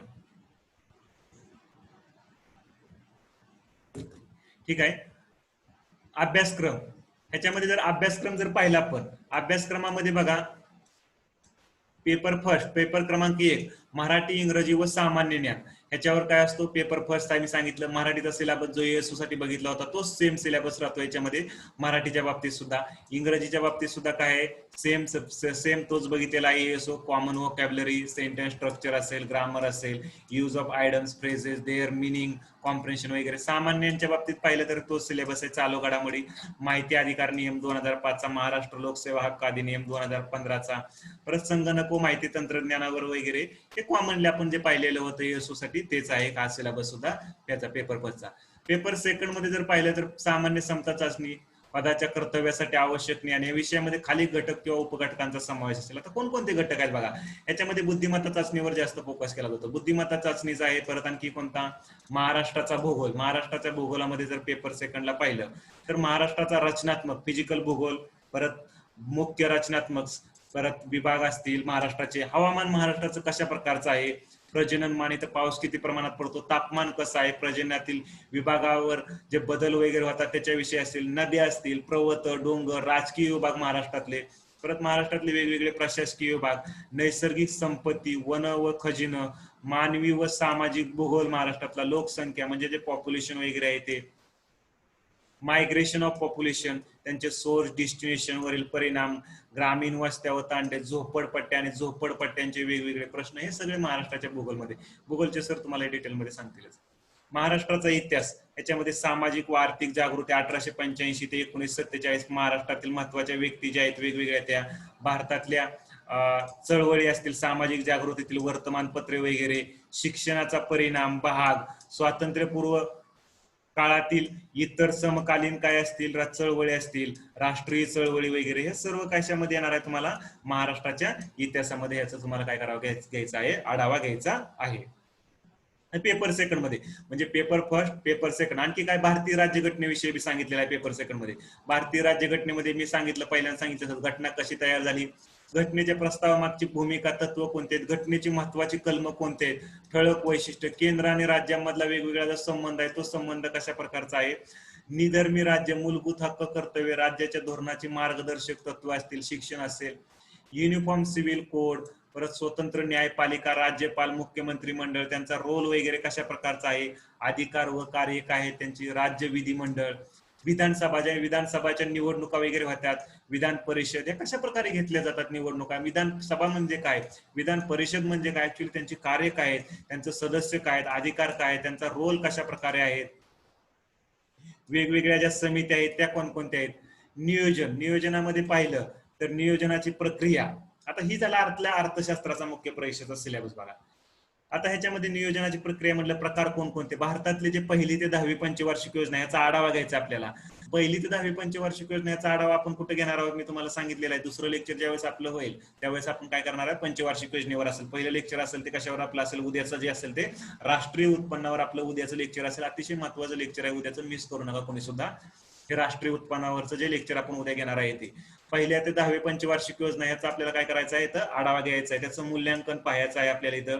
परत सामाजिक व आर्थिक विकासाचे निर्देशक फल, राज्य स्थानिक पातळीवरचं नियोजन, विकेंद्रीकरण, 73 आणि 74 घटना दुरुस्ती आहे ना त्याच्याविषयी याच्यामध्ये ते पाहायचं आहे आपल्याला. भारतीय अर्थव्यवस्था, क्षेत्रीय विकासांचा कल, सेवा क्षेत्राची जी वेगवेगळी रूपरेषा आहे, भारतीय अर्थव्यवस्थेच्या समोरील आव्हानं वेगवेगळे आहेत, गरिबी, बेरोजगारी, परत प्रादेशिक असमतोल असेल, हे सर्व आपल्याला या नियोजनामध्ये काय करायचंय, पाहायचंय. शहरी ग्रामीण भागातील पायाभूत सुविधांचा विकास कशा प्रकारे झाला, पायाभूत सुविधांवर बी म्हणजे एसटीआय मध्ये जर पाहिलं तर सगळ्यात जास्त जो फोकस केलेला आहे पेपर सेकंडला तो कशावर आहे, अर्थशास्त्रावर आहे. आणि हा अर्थशास्त्र विषय एसटीआय साठी काय आहे, अतिशय महत्वाचा आहे. तुम्हाला ह्याच्यामध्ये अर्थशास्त्राविषयी माहिती काय करावं लागेल, जास्तीत जास्त तुम्हाला अर्थशास्त्राचं काय करावं लागेल. आणि अर्थशास्त्रावर जवळजवळ 50 ते 60 क्वेश्चन मध्ये असतात, नाही जवळजवळ म्हणलं तर चालेल. आणि जास्त भर जो क्वेश्चनचा दिला जातो तो अर्थशास्त्राला, म्हणजे एसटीआय तुम्हाला क्रॅक करायचे असेल तर अर्थशास्त्र हा तुमचा विषय काय पाहिजे, चांगला पाहिजे, त्याच्यावर जास्त तुम्हाला काय पाहिजे, कमांड असायला हवे अर्थशास्त्रावर. ह्याच्यामध्ये पायाभूत सुविधांची गरज हे अर्थशास्त्राचा पाठ येतो, त्यांचे महत्व, सामाजिक व आर्थिक पायाभूत सुविधांचा विकास व वाढ कशा प्रकारे झाली, जसं ऊर्जा असेल, पाणी पुरवठा, मलिन सारण, गृह, परिवहन, रस्ते, बंदर इत्यादी, दळणवळण, पोस्ट तार, दूरसंचार, रेडिओ असेल, टीव्ही, इंटरनेट क्रायसिस कशा प्रकारे, भारतातील इन्फ्रास्ट्रक्चरचे प्रश्न व या संबंधीचे धोरण काय, त्यावरचं उपाय पर्याय वगैरे, खाजगी सार्वजनिक क्षेत्रातील भागीदारी, एफडीआय असेल, इन्फ्रास्ट्रक्चर डेव्हलपमेंट, इन्फ्रास्ट्रक्चर विकासाचे खाजगीकरण, राज्य व केंद्र सरकारचे इन्फ्रास्ट्रक्चर असेल, विकासाचे धोरण, ग्रामीण व शहरी भागातील परिवहन, गृह व त्याविषयीचे प्रश्न, त्यावरील केंद्र, राज्य सरकारचे कार्यक्रम, उपक्रमशीलता, हे सर्व आपल्याला कशामध्ये बघायचंय, पायाभूत सुविधा म्हणजे जे रस्ते, रोड, रेल्वे, बंदर आहेत, परत इंटरनेट आलं, रेडिओ, टीव्ही, टपाल पोस्ट कशा प्रकारे चालतं, हे सगळे कशामध्ये येते आपल्याला, शहरी व ग्रामीण भागातला जो हे आहे ह्याच्याविषयी आपल्याला काय, शहरी ग्रामीण भाग पायाभूत सुविधांचा विकास वगैरे ह्याच्यामध्ये हा सगळ्यांचा काय करायचा आपल्याला आढावा घ्यायचा आहे. आर्थिक वेगवेगळ्या वर्षामध्ये बघा, मागील वर्षामध्ये वेगवेगळ्या आर्थिक सुधारणा झाल्या असतील तर त्याच्याविषयी कायदं म्हणजे ज्या ज्या झालेल्या आहेत महत्वाच्या आर्थिक सुधारणातील पार्श्वभूमी, जसं 1991 ला काय झालं होतं, एलपीजी रिफॉर्म झालं होतं, उदारीकरण, खाजगीकरण केलं आपल्या, परत जागतिकीकरण केलं, कशा प्रकारे आपल्या इकॉनॉमीचं जागतिकीकरण, खाजगीकरण, उदारीकरण झालेलं आहे, परत त्यांचा अर्थ काय आहे आणि त्यांची व्याप्ती, मर्यादा, केंद्र व राज्य स्तरावरील वेगवेगळ्या आर्थिक सुधारणा, WTO आपली जी वर्ल्ड ट्रेड ऑर्गनायझेशन आहे याच्याविषयी माहिती आपल्याला पाहिजे, तरतुदी, तिच्या सुधारणा, त्यांचे भारतीय अर्थव्यवस्थेवरील अपेक्षित परिणाम, प्रश्न, समस्या, जीएसटी, विक्री कर, व्याज, परत WTO इत्यादीशी संबंधित जे कायदे व नियम आहेत, म्हणजे WTO वर्ल्ड ट्रेड ऑर्गनायझेशन आपल्या जगामध्ये म्हणजे जे व्यापार चालतो हे सगळ्यावर जे प्रबंधन किंवा नियंत्रण ठेवण्याचं काम कोण करतं, world trade organisation, WTO. GST म्हणजे काय, गुड्स अँड सर्व्हिस टॅक्स आला आपल्याला माहितच आहे सर्वांना, जीएसटी आलेला आहे, ह्याच्याविषयी बी आपल्याला डिटेलमध्ये काय करायची, माहिती घ्यायची आहे, विक्री कर असेल, व्हॅट असेल, व्हॅल्यू ऍडेड टॅक्स असेल. आंतरराष्ट्रीय व्यापार, आंतरराष्ट्रीय लेवलला जो व्यापार वगैरे चालतो बघा, आंतरराष्ट्रीय भांडवल चळवळ असेल, परत जागतिकीकरणाच्या युगातील सूत्र, कल, वाढ, रचना, परत भारताच्या आंतरराष्ट्रीय व्यापाराची दिशा कशा प्रकारे आहे, भारतीय आंतरराष्ट्रीय व्यापाराचे धोरण काय, निर्यातीमध्ये जी वाढ होती ती कशा प्रकारे निर्यातीतली वाढ होती, WTO वर्ल्ड ट्रेड ऑर्गनायझेशन, आणि आंतरराष्ट्रीय व्यापार, विदेशी भांडवलाचा काय आंतरप्रवाह वगैरे, रचना, वाढ असेल, FDI चा व्यापार, फॉरेन डायरेक्ट इन्व्हेस्टमेंट, परत बहु आंतरराष्ट्रीय भांडवल पुरवणाऱ्या संस्था, IMF, इंटरनॅशनल मॉनिटरी फंड व जागतिक बँक, इंटरनॅशनल डेव्हलपमेंट असोसिएशन, परत इंटरनॅशनल क्रेडिट रेटिंग, हे सर्व कशामध्ये आंतरराष्ट्रीय व्यापार आणि आंतरराष्ट्रीय भांडवल चळवळीमध्ये येते. परत 9वा टॉपिक आहे ते म्हणजे सार्वजनिक वित्त व्यवस्था. सार्वजनिक वित्त व्यवस्था ह्याच्यामध्ये महसुलाचे साधन, टॅक्स, आपली टॅक्सेशन सिस्टम कशी आहे, नॉन टॅक्स, भारतातील केंद्र व राज्यातील सार्वजनिक ऋण, केंद्र परत राज्यातील सार्वजनिक खर्च वाढ, म्हणजे राज्याचा खर्च किती आहे जास्त, राज्याला टॅक्स मध्ये जास्त पैसा येतोय का राज्याचा खर्च जास्त आहे. तुम्हाला तर माहिती, सर्वांना आपल्याला माहितच असतं की राज्यांना टॅक्स मधून, नॉन टॅक्स मधून कसा इन्कम कमी येतो आणि खर्च काय असतो, जास्त असतो. अशामुळे तूट वगैरे ह्या समस्या कशा प्रकारच्या आहेत, मग ह्या सार्वजनिक खर्च सुधारणा असतील, या खर्च सुधारणा कशा प्रकारे करायच्या, परत आधारित अर्थसंकल्प असतील, परत शून्य आधारित अर्थसंकल्प, भारतातील कर सुधारणा काय त्यांचा आढावा घ्यायचा आपल्याला, राज्य पातळीवर कर सुधारणा, व्याट, सार्वजनिक ऋण वाढ, रचना, भार, राज्यांच्या कर्ज बाजारपणाला केंद्राची समस्या, राजकोषीय तूट म्हणजे काय, कशा प्रकारे ही राजकोषीय तूट होती, तिची संकल्पना कशी उदयास आली, तुटीचे नियंत्रण, केंद्र, रिझर्व्ह बँक, RBI आणि तिचं उपक्रम. रिझर्व्ह बँक ही कशी आहे, बँकेची बँक आहे, सर्व बँकावर काय करण्याचं करते, नियंत्रण ठेवण्याचं काम करते. भारतामधल्या ज्या राजकोषीय सुधारणा आहेत त्या केंद्र व राज्य स्तरावरील वेगवेगळ्या काय करायचं आपल्याला आढावा वगैरे घ्यायचा आहे. म्हणजे बघा इकॉनॉमिकचा सिलेबस बघा, या सगळा संपूर्ण जो सिलेबस आहे तो इकॉनॉमिक्सचा आहे. म्हणजे STI मध्ये जर पेपर सेकंडला जर पाहिलं तर जास्तीत जास्त जो फोकस कशावर केलेला आहे, इकॉनॉमिक्सवर केलेला आहे. जवळजवळ 60 प्रश्न हे कशाचे असतात, इकॉनॉमिक्सचे असतात. आणि मग हा इकॉनॉमिक्स 2 एक्झाम मी आता सांगितल्याप्रमाणे, ESO साठी पूर्व परीक्षा संयुक्त राहणार, पूर्व परीक्षा झाल्यानंतर मुख्य परीक्षा होणार, मुख्य परीक्षा 400 गुणांची असेल, मुख्य परीक्षा झाल्यानंतर तुमचं काय केलं जाईल, होईल डायरेक्ट सिलेक्शन होईल. STI साठी सुद्धा काय असेल, पूर्व परीक्षा, मुख्य परीक्षा आणि तुमचं सिलेक्शन असेल. याच्यामध्ये ज्यादा तुम्हाला PSI साठी आणखी 2 स्टेज वाढतात. PSI ची जी तयारी करणार आहे ह्यांच्यासाठी थोडीशी एक्स्ट्रा 2 स्टेज वाढतात. ते म्हणजे काय, तर पूर्व परीक्षा, मुख्य परीक्षा आणि मुख्य परीक्षा झाल्यानंतर तुमचं फिजिकल असतं आणि फिजिकल झाल्यानंतर तुमचं काय असतं, तर इंटरव्ह्यू असतो. आता मी पहिल्या 2 स्टेज कोणत्या, पूर्व आणि मुख्य परीक्षेविषयी सांगितले, तर फिजिकल आणि इंटरव्ह्यू विषयी आता मी तुम्हाला काय करणार नाही तर सांगणार नाही. की फिजिकल आणि इंटरव्ह्यू विषयी नंतर तुम्हाला 100 मार्कचं फिजिकल, 40 मार्कचं इंटरव्ह्यू, अशा प्रकारचे फिजिकल आणि इंटरव्ह्यू असतो. आयोगाच्या वेबसाईटवर तुम्हाला फिजिकल असेल किंवा इंटरव्ह्यू असेल याच्याविषयी तुम्हाला काय होईल, माहिती तिथं मिळेल PSIच्या. तर PSIचं जे आहे आता, पोलीस उपनिरीक्षक PSI, गट ब मुख्य परीक्षा PSI, पूर्व परीक्षा तुम्ही क्वालिफाय झाला, पूर्व परीक्षा संयुक्त तिन्हीची पूर्व परीक्षा कशी असते, एकत्र असते. पूर्व परीक्षा क्वालिफाय झाल्यानंतर PSI ची जी मुख्य परीक्षा आहे ती कशी वेगळी घेतली जाते तिन्हीची. मग या मुख्य परीक्षेमध्ये बी काय असतात, 2 पेपर असतात. त्यातला पहिला पेपर असतो तो कॉमनच असतो सगळ्यांचा. जसं की मी सांगितलं कोणता पेपर पहिला आहे, 2 प्रश्नपत्रिकांची संख्या किती असते, इथे सुद्धा 2 असते. एकूण गुणांसाठी किती, 400 गुणांसाठी असतो. पेपर फर्स्ट हा संयुक्त असतो, किती 200 मार्कचा हा पेपर फर्स्ट असतो. पेपर सेकंड हा देखील किती असतो, 200 गुणांचा असतो. असं एकंदरीत किती 400 गुणांची काय असते परीक्षा असते PSI ची.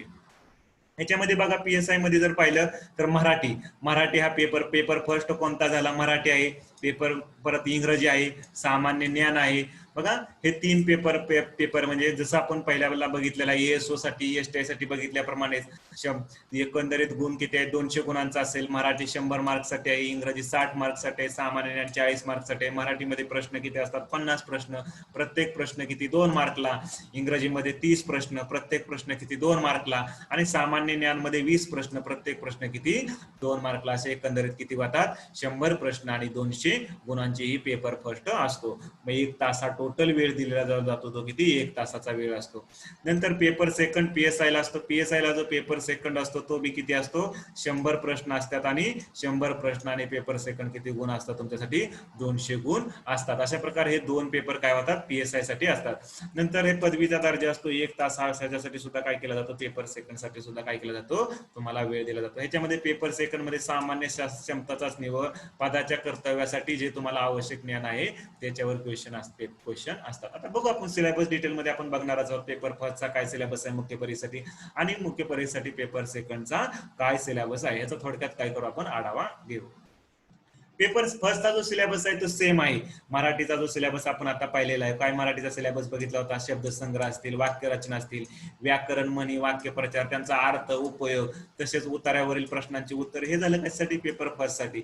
नंतर इंग्रजीमध्ये बघितलं तर कॉमन वोकॅब्युलरी असेल, सेंटेन्स स्ट्रक्चर, ग्रामर, आयडम्स, फ्रेजेस वगैरे असतील, त्यांचं मिनिंग. इंग्रजीचं सर ज्यावेळेस इंग्रजी शिकवायला येतील ना त्यावेळेस तुम्हाला डिटेलमध्ये सांगतील मराठी आणि इंग्रजीचा सिलेबस विषय. मग हे पेपर फर्स्ट साठी काय असतं, मराठी आणि इंग्रजी.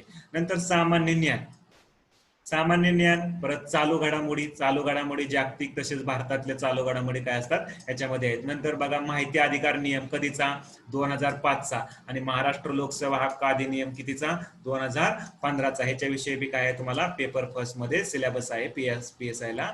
नंतर संगणक आणि माहिती तंत्रज्ञानाविषयी माहिती वगैरे असेल, जसं कॉमन सगळ्यांना डाटा कम्युनिकेशन असेल, नेटवर्किंग, वेब टेक्नॉलॉजी असेल, सायबर गुन्हे त्यावरील प्रतिबंध, नवीन उद्योग म्हणून माहिती तंत्रज्ञानाच्या निर्णया, सेवा सुविधांची माहिती वगैरे, हे सगळं संगणकाविषयी सुद्धा तुम्हाला काय पाहिजे, माहिती असायला हवी. हे सर्वात सिलेबस आहे तो कशाचा आहे तुमचा, पेपर फर्स्टचा, जो कॉमनली STI आहे झालं, ESO झालं, ह्याच्यासाठी जो सिलेबस आहे तोच कशासाठी सुद्धा सिलेबस राहतो तुम्हाला पेपर फर्स्टला. PSI साठी सुद्धा तोच सिलेबस कॉमन जवळ राहतो. नंतर पेपर सेकंड जरा थोडासा वेगळा असतो. जसं STI ला मी सांगितलं इकॉनॉमिक्स वर ज्यादा भर असतो, तर इथं जो असतो पेपर सेकंडला तो कायदा.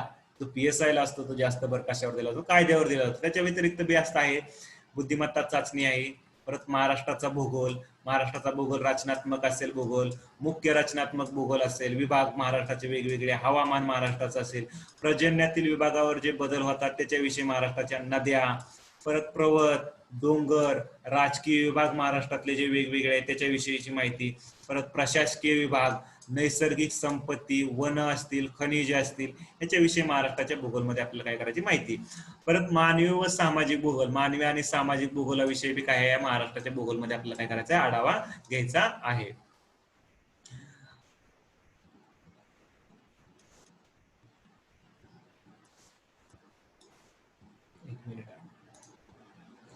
नंतर लोकसंख्या, परत पॉप्युलेशन, मायग्रेशन, पॉप्युलेशन, त्यांचे सोर्स असतील, डेस्टिनेशन, त्यावरील परिणाम, ग्रामीण वस्त्या, तांडे, झोपडपट्ट्यांचे वेगवेगळे प्रश्न, संत गाडगे बाबा ग्राम स्वच्छता अभियान, हे कशा प्रकारे चालवलं गेलं, म्हणजे हे सगळं महाराष्ट्राच्या भूगोलमध्ये आपल्याला काय करायचंय, पाहायचं आहे. आता बघा महाराष्ट्राचा इतिहास, दुसरा जो पेपर आहे म्हणजे त्याच्यामध्ये बघा सिलेबस मध्ये जर पाहिलं तर महाराष्ट्राचा इतिहास. महाराष्ट्राच्या इतिहासामध्ये काय, सामाजिक आर्थिक जागृती 1885 पासून ते 1947 पर्यंतची, परत महत्वाच्या व्यक्तींचे काम, स्वातंत्र्यपूर्व भारतातील सामाजिक जागृतीतली वेगवेगळी जी वर्तमानपत्रे आहेत ती वर्तमानपत्रे कोणकोणती आहेत, शिक्षणाचा परिणाम भाग, स्वातंत्र्यपूर्व काळामध्ये जे स्वातंत्र्यपूर्व काळातल्या ज्या इतर समकालीन चळवळी असतील, राष्ट्रीय चळवळी असतील, ह्या सर्वांचा आढावा काय येणार आहे, या इतिहासामध्ये येणार आहे. म्हणजे महाराष्ट्राच्या इतिहासावर कंबाईनला काय केला जातो, जास्तीत जास्त फोकस केला जातो. नंतर भारतीय राज्यघटना. भारतीय राज्यघटना बघा ह्याच्यामध्ये PSI मध्ये भारतीय राज्यघटनामध्ये घटना कशी, भारतीय राज्यघटनेमध्ये घटना कशी तयार झाली, घटनेच्या प्रस्तावनेची भूमिका व तत्वे, घटनेची महत्वाची कलम कोणती आहेत, ठळक वैशिष्ट्ये, केंद्र व राज्य संबंध असतील. परत केंद्र राज्य संबंध झाल्यानंतर निधर्मी राज्य, केंद्रामध्ये आणि राज्यामध्ये कशा प्रकारे संबंध आहेत बाबा, हे बी आपल्याला राज्यघटनेमध्ये पाहायचंय. निधर्मी राज्य असेल, मूलभूत हक्क आपले कोणकोणते आहेत, तुम्हाला फंडामेंटल राईट सर्वांना आहेत, मग हे कोणकोणते मूलभूत हक्क आहेत फंडामेंटल राईट, फंडामेंटल कर्तव्य कोणकोणते आहेत, राज्याच्या धोरणाची मार्गदर्शक तत्वे कोणते आहेत, शिक्षणाची तत्वे असतील, युनिफॉर्म सिव्हिल कोड जो आपण म्हणतो तो, स्वतंत्र न्यायपालिका असेल, ह्या सर्व ज्या गोष्टी आहेत त्या कशामध्ये, भारतीय राज्यघटनेमध्ये येतील. आणि पाचवा जो टॉपिक आहे तो कशाचा, मानवी हक्क आणि जबाबदारी. बघा आता कायद्याची सुरुवात झालेली आहे आपली. बघा मानवी हक्क आणि जबाबदारी म्हणजे कायदा असेल, परत महाराष्ट्र पोलीस अधिनियम, भारतीय दंड संहिता, फौजदारी प्रक्रिया संहिता, बघा खाली दिसतोय तुम्हाला 6-7. बघू आपण आधी ते संकल्पना काय, आंतरराष्ट्रीय मानवी हक्क कोणते, मानक, त्या संदर्भातील भारतीय राज्यघटनेमध्ये काय तरतूद आहे, भारतातील मानवी हक्क, परत आणखी त्यांच्या जबाबदाऱ्या, यंत्रणेची अंमलबजावणी, संरक्षण, भारतातील मानवी हक्क चळवळी कशा आहेत, मानवी हक्कापासून वंचित राहणाऱ्या समस्या काय, गरिबी, निरक्षरता, बेकारी, सामाजिक, सांस्कृतिक, धार्मिक प्रथा यासारख्या वेगवेगळ्या ज्या अडचणी आहेत त्या अडचणी कशा आहेत, हिंसाचार असेल, भ्रष्टाचार, भ्रष्टाचारानंतर दहशतवाद, कामगारांचे शोषण, संरक्षित गुन्हेगारी इत्यादी, लोकशाही व्यवस्थेतील एकमेकांचे हक्क असतील, परत मानवी प्रतिष्ठा व एकतेचा आदर करण्यासंबंधी प्रशिक्षणाची गरज व महत्व, नागरी हक्क संरक्षण अधिनियम कधीचा, 1955चा, मानवी हक्क संरक्षण अधिनियम 1993चा, कौटुंबिक हिंसाचारापासून महिलांचे संरक्षण अधिनियम कधीचा आहे, 2005चा, अनुसूचित जाती व अनुसूचित जमाती अत्याचारास प्रतिबंध अधिनियम 1989. ह्याची डिटेलमध्ये माहिती असेल बरं का, याचा सगळ्यात तुम्हाला अभ्यास करायचा आहे. याच्यामध्ये कायद्यामध्ये येतं सगळं हे. हुंडाबंदी अधिनियम 1961चा, महात्मा गांधी तंटामुक्ती अभियान, हे सर्व कशामध्ये, मानवी हक्क आणि जबाबदाऱ्यामध्ये येतो हा पाठ PSI ला. परत PSI ला 6वा येतो महाराष्ट्र पोलीस अधिनियम 1951चा, महाराष्ट्र पोलीस ऍक्ट, भारतीय दंड संहिता 1860ची म्हणजेच काय, इंडियन पेनल कोड, फौजदारी प्रक्रिया संहिता 1973ची म्हणजेच काय, तो क्रिमिनल प्रोसिजर कोड, भारतीय पुरावा अधिनियम 1872चा, इंडियन एव्हिडन्स ऍक्ट वगैरे. हा सर्व जो आहे सिलेबस कशामध्ये येतो आपल्याला, कंबाईनला PSI मुख्य परीक्षेसाठी हा सिलेबस आहे. आणि हा सर्व सिलेबसचा तुम्हाला काय करावं लागणार आहे, अभ्यास करावा लागणार. म्हणजे ह्याचा सगळ्यांचा तुम्हाला काय करावं लागणार आहे, एकंदरीत आढावा घ्यावा लागणार आहे. आणि त्यावेळेस ज्यावेळेस PSI ची पूर्व परीक्षा तुम्ही क्वालिफाय झाल्यानंतर दुसरी स्टेज असती PSI ची मुख्य परीक्षा, त्याच्यासाठी तुम्हाला काय करावं लागेल, ती सुद्धा तुम्हाला क्रॅक करावं लागेल. आणि ती क्रॅक केल्यानंतर तुम्हाला असते ती PSI चं फिजिकल आणि मुख्य परीक्षेचा जो आहे तो एकंदरीत मार्क धरली जातात. आणि नंतर इंटरव्ह्यूची वगैरे असेल ती एकंदरीत धरून काय केला जातो, कट ऑफ लावला जातो. मग आता PSI 4 स्टेज मधून तुम्हाला जायचंय, पूर्व, मुख्य, फिजिकल आणि इंटरव्ह्यू. इंटरव्ह्यू 40 मार्कचा असतो, फिजिकल 100 मार्कचा असतो, मुख्य परीक्षा 400 मार्कची आणि पूर्व परीक्षा किती मार्कची आहे, 200 मार्क की 100 मार्कची. म्हणजे अशा जे 4 स्टेज मधून तुम्हाला काय करावं लागणार आहे, PSI ला जावं लागणार आहे. STI आणि ASO चा कट ऑफ जास्त राहतो, PSI चा कट ऑफ थोडा त्याच्यापेक्षा काय राहतो, कमी राहतो. आणि परंतु ह्या स्टेज ज्या आहेत त्या काय तुम्हाला जास्त आहेत, 4 स्टेज आहेत. अशा प्रकारे आपला हा कंबाईनचा जो आढावा आहे एकंदरीतपणे आपण काय घेतला, कंबाईन मध्ये काय काय असतं, कशा प्रकारे स्ट्रक्चर आहे कंबाईनचं, हे आपण काय केलं पाहिलं एकंदरीतरित्या. आय थिंक मला वाटतं 10 मिनिटं राहिलेले आहेत, 40 मिनिटांनी परत आणखी मीटिंग आपली काय होईल, लॉक होईल. आणि आपला टाइम किती झालेला आहे, 11:25. ठीक आहे, आपण जेवढं होतंय तेवढं बघू. आता ह्याच्यामध्ये बघा, कंबाईन मध्ये जर अर्थशास्त्र जर पाहिलं तर अर्थशास्त्रामध्ये अर्थशास्त्राचा अभ्यास कशा प्रकारे करायचा, अर्थशास्त्र किंवा आपण काय म्हणतो इकॉनॉमिक्स. इकॉनॉमीचा कंबाईन मध्ये अभ्यास कशा प्रकारे करायचा. इकॉनॉमीचा अभ्यास करत असताना मी सांगितल्याप्रमाणे सिलेबस जो आता आपण बघितला कंबाईन साठी, एसटीआय साठी असेल किंवा दुसऱ्या कशासाठी, एएसओ साठी असेल, पीएसआय साठी असेल, काय सिलेबस आहे बाबा कंबाईन साठी ह्याचा बी तुम्हाला काय करावं लागेल, अभ्यास करावा लागणार. आता आणखी एक गोष्ट सांगायची म्हणजे राज्यसेवेचा सिलेबस मुख्य परीक्षेचा आहे, तो कालच थोड्याफार प्रमाणात त्याच्यामध्ये बदल करण्यात आलेला आहे. आयोगाच्या वेबसाईटवर तो सिलेबस टाकलेला देखील आहे किंवा माझ्या टेलिग्राम चॅनलवर सुद्धा मी तुम्हाला सेंड केलेला आहे, तिथे तुम्ही काय करू शकता, पाहू शकता. मग तो सिलेबस तुम्ही बघा एकदा काय चेंज झालेला आहे थोडक्यात ते मी नंतर तुम्हाला वाटलंच तर लेक्चरच्या कोणत्या तरी एका लेक्चरमध्ये ते थोडक्यात तुम्हाला काय करेल सांगण्याचा मी प्रयत्न करेल. जो मुख्य परीक्षेचा थोडा सिलेबस जो राज्यसेवेचा आहे त्याच्यामध्ये जे बदल झालेले आहेत, सेम सिलेबस आहे, जवळजवळ थोडाफार चेंज आहे, ज्यादा काही चेंज केलेला नाही. मग अर्थशास्त्राचा जो अभ्यास कशा प्रकारे करा, त्याच्यामध्ये तुम्हाला पहिली जी गोष्ट आहे ती काय म्हणजे तुम्हाला सिलेबस माहिती यायला हवा. तर पूर्वीच्या प्रश्नपत्रिका मी सांगितलं कमीत कमी 5 वर्षाच्या, आणि कोणतंही एक पुस्तक तुम्हाला काय करावं लागेल, वापरावं लागेल अर्थशास्त्राचा अभ्यास करत असताना. अभ्यासक्रम संयुक्त पूर्व परीक्षेसाठी बघितला आपण, थोडक्यात दिलेला आहे अभ्यासक्रम अर्थशास्त्राचा. काय पूर्व परीक्षेसाठी आपल्याला भारतीय अर्थव्यवस्था, त्याच्यामध्ये राष्ट्रीय उत्पन्न हा टॉपिक आपण उद्या पाहणारच आहोत, शेती, उद्योग, परकीय व्यापार, बँकिंग, लोकसंख्या, दारिद्र्य, परत बेरोजगारी, मुद्रा व राजकोषीय नीती असेल त्याच्याविषयी इत्यादी वगैरे ह्या गोष्टी. परत शासकीय अर्थव्यवस्था, शासकीय अर्थव्यवस्थेमध्ये जर पाहायचं झालं तर अर्थसंकल्प, लेखा परीक्षण इत्यादी ह्याच्याविषयी आपल्याला काय करायचंय, माहिती बघायची. म्हणजे अर्थव्यवस्थेमध्ये, भारतीय अर्थव्यवस्थेमध्ये पाहिलं तर काय, राष्ट्रीय उत्पन्नाविषयी माहिती, म्हणजे शेतीविषयी, उद्योग कशा प्रकारे चालतात, परकीय व्यापार म्हणजे काय, परत बँकिंग क्षेत्र आपलं कशा प्रकारे चालतं, लोकसंख्या असेल, हे सर्व काय करायचं आपल्याला, तुम्हाला अर्थव्यवस्थेमध्ये पाहायचं आहे संयुक्त पूर्व परीक्षेला. संयुक्त मुख्य परीक्षा नंतर जो पुढची एक्झाम आहे ती कोणती आहे, संयुक्त मुख्य परीक्षा. कशाची, संयुक्त मुख्य परीक्षेमध्ये असिस्टंट सेक्शन ऑफिसर, एएसओ ला आपण बघितलं, नियोजनाच्या संदर्भात अभ्यास आहे. काय प्रक्रिया, पहिल्या ते 10व्या पंचवार्षिक योजना असेल तर त्यांचा आढावा वगैरे, मूल्यांकन वगैरे, सामाजिक व विकासाचे निर्देशक फल, राज्य स्थानिक पातळीवर नियोजन, विकेंद्रीकरण, 73वी 74वी घटना दुरुस्ती, भारतीय अर्थव्यवस्था, क्षेत्रीय विकासाचा कल असेल, सेवा क्षेत्राची रूपरेषा, भारतीय अर्थव्यवस्थेच्या समोर काय आहेत वेगवेगळे आव्हाने बघा, परत गरिबी काय आहे, बेरोजगारी काय आहे, प्रादेशिक असमतोल कशा प्रकारे, हे सर्व काय येणार आहे संयुक्त मुख्य परीक्षेमध्ये तुम्हाला ह्याचा आढावा घ्यायचा आहे. म्हणजे एक प्रकारे बघा पूर्व परीक्षेसाठी एवढा सिलेबस दिलेला आहे तुम्हाला पूर्व परीक्षेसाठी, परंतु थोडंसं विस्तृत विचारलं जातं, शॉर्ट मध्ये सिलेबस दिलेला आहे, पण त्याच्यापेक्षा थोडंसं काय केलं जातं, विस्तृत विचारलं जातं इथं, कारण इत्यादी हा शब्द लिहिलेला आहे, त्याच्यामुळे इत्यादी हे शब्द म्हणजे आणखी थोडेसा टॉपिक सुद्धा तुम्हाला काय असतील याच्यामध्ये ऍड असतील, हे टॉपिक सुद्धा मी तुम्हाला काय करेल, घेईल मी. नंतर मुख्य परीक्षेमध्ये आता बघितलं आपण एएसओ ला बी हा एवढा सिलेबस आहे बघा, हा थोडक्यात सिलेबस आहे कशाचा, अर्थशास्त्राचा. नंतर एसटीआय साठी जास्त सिलेबस आहे बघा अर्थशास्त्राचा जास्तीत जास्त सिलेबस कशामध्ये आहे, एसटीआय मध्ये, सेल्स टॅक्स इन्स्पेक्टर मध्ये आहे.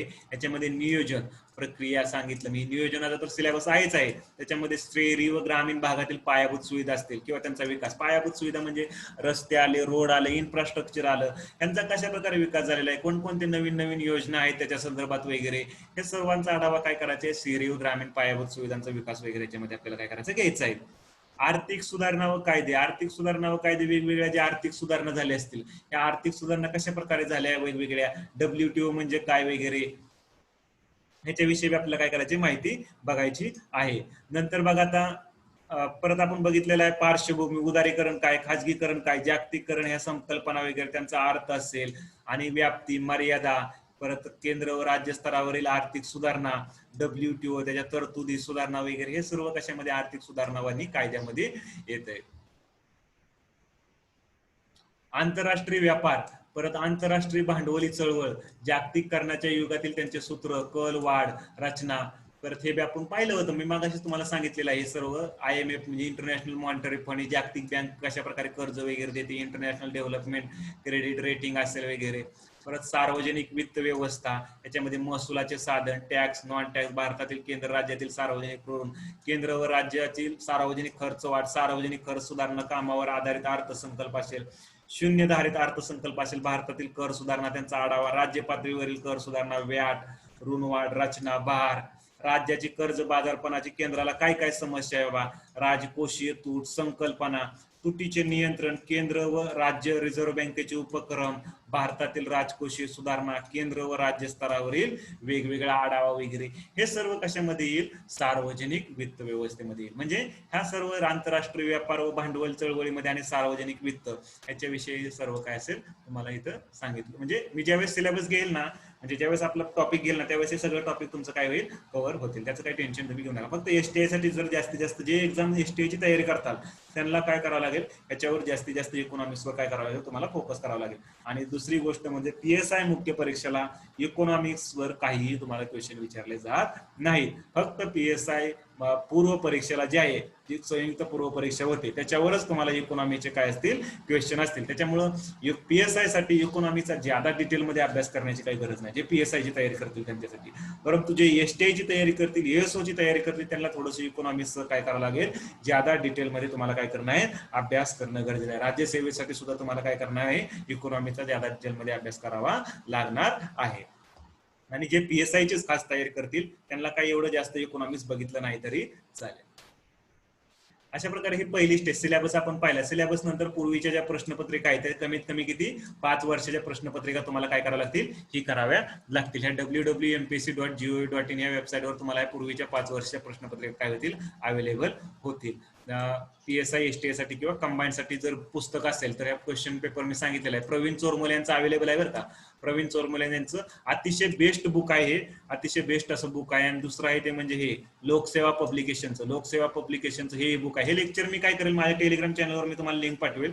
हे त्याची लिंक तुम्हाला टेलिग्राम चॅनलवर काय होईल, तुम्हाला अवेलेबल होईल या लेक्चरची. हे जे लेक्चर आता मी घेतो याची तुम्ही तिथं लिंक तुम्ही काय करू शकता, पाहून ते लेक्चर नंतर तुम्ही सुद्धा पाहू शकता. मग प्रवीण चोरमोले यांचं बुक जे आहे किंवा हे लोकसेवा पब्लिकेशनचं अतिशय बेस्ट बुक आहे. याच्यामध्ये सगळ्या क्वेश्चनचं काय केलेलं आहे, कंबाईनचे जे आहेत पीएसआय एसटीआय एसओ असेल पूर्व परीक्षेचा, याचा सगळ्याचा काय केलेला आहे, अतिशय विस्तृतरित्या चांगल्या प्रकारे आढावा दिलेला आहे. त्याच्यामुळे तुम्हाला कोणतं आयोगाच्या वेबसाईटवर जाऊन तेवढं क्वेश्चन पेपर डाउनलोड करा वगैरे, आन्सर की डाउनलोड करा एवढं झंझट नाही. म्हणजे यांनी एकदम विश्लेषण मस्त केलेलं आहे. हे दोन पैकी एक कोणतंही बुक तुम्ही काय करू शकता, परचेस करू शकता, खरेदी करू शकता. कोणतंही एक पुस्तक आहे दोन्हीपैकी, अतिशय बेस्ट दोन्ही पुस्तक आहेत. नंतर अभ्यासासाठी कोणतं एक पुस्तक वापरायचे, त्याच्यामध्ये महाराष्ट्र स्टेट बोर्ड जे आहे 6वी पासून 12वी पर्यंत हे काय अनिवार्य आहे तुमच्यासाठी. 6वी पासून ते 12वी पर्यंत जे महाराष्ट्र स्टेट बोर्ड आहे हे अनिवार्य आहे. ह्याचा तुम्हाला काय करायचं आहे, अभ्यास करायचा आहे महाराष्ट्र स्टेट बोर्डचा. रेफरन्स बुक मध्ये जर पाहायला गेलं, आता इकॉनॉमिक्स मध्ये जर बघितलं तर 8वी पासून असेल आय थिंक. इकॉनॉमिक्स मध्ये रेफरन्स बुक मध्ये 3 बुक आहेत. रमेश सिंग यांचं बुक तुम्ही वापरू शकता, देशलेंचं बुक वापरू शकता. जे पीएसआय ची परीक्षा करते अभ्यास करतात ना त्यांनी कोळंबी वापरलं सफिशियंट आहे बरं का. पीएसआय वाले फक्त खास पीएसआयचा अभ्यास करतात त्यांच्यासाठी. परंतु जे एसटीआयचा वगैरे अभ्यास करतात त्यांच्यासाठी हे एसटीआय एसओ झालं, ह्याच्यातलं एक बुक तुम्हाला वाचावं लागेल कोणतं तरी. एक तर रमेश सिंग वाचा किंवा तिन्हीतले एक कोणतं तरी बुक वापरा. तिन्ही बुक वापरू नका. परंतु जे एसटीआयचा अभ्यास करतात त्यांच्यासाठी हे 2 बुक पैकी कोणतंही एक वापरा, एसटीआय आणि एएसओ साठी. आणि जे पीएसआयचा अभ्यास करतात त्यांनी हे वापरलं तरी चालेल, काय हरकत नाही. ह्याची 2 बुक आहेत ऍक्च्युली. कशाचं, देशले सरांचे 2 बुक आहेत, पार्ट 1 आणि पार्ट 2 दोन्ही तुम्हाला वापरावे लागतील. रमेश सिंगचं बी एक बुक आहे, हे बी तुम्ही बेस्ट राहू, हे बी बेस्ट राहू शकतं, हे बी बेस्ट राहू शकतं. आणि थर्ड प्रेफरन्स आहे तो कोळंबे सरांचा बुक पीएसआय साठी बेस्ट आहे. जे एसटीआय ची तयारी करतात त्यांना देशले सरांचं वापरावं लागेल किंवा रमेश सिंग यांचंच वापरावं लागेल. कोणतंही एक बुक वापरा. मी काय सांगतोय, कोणतंही एक बुक वापरा. सगळे तिन्ही वाचत बसू नका. तेच पुस्तक 10 वेळा वाचा, 15 वेळा वाचा, परंतु काय करा, एकच पुस्तक कोणतं तरी वाचा. अशा प्रकारे हा आपला काय एकंदरीत सिलेबस आहे. आय थिंक 2 मिनिट राहिलेत मला वाटतंय. टाइम 4 मिनिट राहिलेत, 5 मिनिटं. तुमच्या ज्या समस्या आहेत त्या जाणून घेण्यासाठी मी 5 मिनिटं देतो तुम्हाला. चॅट बॉक्स ऑन करतोय मी. फास्ट मध्ये 5 मिनिटांमध्ये तुम्ही तुमच्या काय करा हे टाका, कारण नंतर तुम्हाला परत आणखी 40 मिनिटं ऑन करावं लागेल. आहे ना, सगळ्यांना ऑडिओ येतोय ना? काय समस्या असतील तर त्या तुम्ही सांगा. रिकॅप एक घेतो थोडक्यात. मी रिकॅप घेतला नाही, मी रिकॅप घेतो थोडक्यात. रिकॅप मध्ये जर पाहायचं झालं तर आपण काय काय बघितलं आतापर्यंत, समस्या तुम्ही टाका तोपर्यंत मी बघतो. रिकॅप मध्ये संयुक्त पूर्व परीक्षा आपण बघितलं, संयुक्त पूर्व परीक्षा आणि संयुक्त मुख्य परीक्षा याच्यामध्ये तीन असतात. संयुक्त पूर्व परीक्षा कॉमन असते आणि संयुक्त मुख्य परीक्षा डिवाइड असते पीएसआय एसटी आणि एएस साठी. नंतर त्याच्यामध्ये आपण अर्थशास्त्राचा अभ्यासक्रम बघितला, पूर्वीच्या प्रश्नपत्रिका कमीत कमी, आणि कोणतंही एक बुक आहे आपण काय केलं बघितलं. उद्या आपण अर्थशास्त्राच्या सिलेबसला काय करणार आहोत, सिलेबस सुरुवात करणार आहोत उद्याच्या लेक्चर पासून. काय समस्या आहे कुणाची? सपना पाटील म्हणतात आपल्याला राज्यसेवेसाठी ही बुक चालतील का? येस ऑफकोर्स, राज्यसेवेसाठी ही काय होतील, बुक चालतील. हँड नका राईज करू कारण आपल्याला टाइम कमी आहे. हँड राईज करून काय तुमचा आरती राईज हँड, ओके नको लगेच. राज्यसेवेसाठी ही बुक चालतील का? ओके चालतील. कोणतंही एक बुक घ्या, रमेश सिंग किंवा देशले सरांचं, या दोन्हीपैकी एक कोणतं तरी पुस्तक वापरा राज्यसेवेसाठी. आणि तर पीडीएफ सेंड कराल का? पीडीएफ सध्या तर आता कोणती ह्या लेक्चरची पीडीएफ नाही, तुम्हाला लेक्चर डायरेक्ट तुम्हाला अवेलेबल करून देईल मी माझ्या टेलिग्राम चॅनलवर, तुम्हाला डायरेक्ट लेक्चर तिथं अवेलेबल होईल. तर प्लीज थोडा इंग्लिशमध्ये पण ट्रान्सलेट करा सब्जेक्ट. ओके चालेल, काय नाही, थोड्याफार प्रमाणात मी इंग्लिश वर्ड सुद्धा वापरेल मध्ये मध्ये. जुई मनोज मारवाडे म्हणतात आपल्याला इंग्लिशमध्ये, ती काय थोड्याफार प्रमाणात वापरेल. श्रद्धा आयरे म्हणतात सर पीडीएफ सेंड कराल का? पीडीएफ बघू मी पीडीएफ थोडेस. अविनाश बेहरे म्हणतात मेनची 3 पाठवण्याची तिसरी 3 ह्या पडण्याची परीक्षा एकच दिवशी होते का? तुम्ही काय लिहिलेलं समजा. जान्हवी पाटील म्हणतात एसटीआय साठी रंजन कोळंबे सरांचं बुक पण चालेल ना इकॉनॉमीसाठी? तुम्ही एसटीआयची जी तयारी करतात ना, त्यांनी एक देशले सरांचं तरी वापरा, नाही तर रमेश सिंगचं तरी वापरा. रंजन कोळंबे जरा थोडंसं बेसिक आहे, पूर्व परीक्षेच्या दृष्टिकोनातून आहे, मुख्य परीक्षेच्या दृष्टिकोनातून नाही. त्याच्यामुळं तुम्हाला देशले सरांचं तरी वापरावं लागेल किंवा रमेश सिंग यांचं बुक, दोन्हीपैकी एक कोणतरी वापरावं लागेल एसटीआय साठी. पीएसआय साठी चालेल तर रंजन कोळंबे सरांचं. तिन्ही पदांचे आहे ते सर. हा तिन्ही पदांसाठी आहेत ते सर. काय मानसी पाटील काय म्हणणं आहे तुमचं? तुम्ही पाडांची म्हणजे एसओ तुम्ही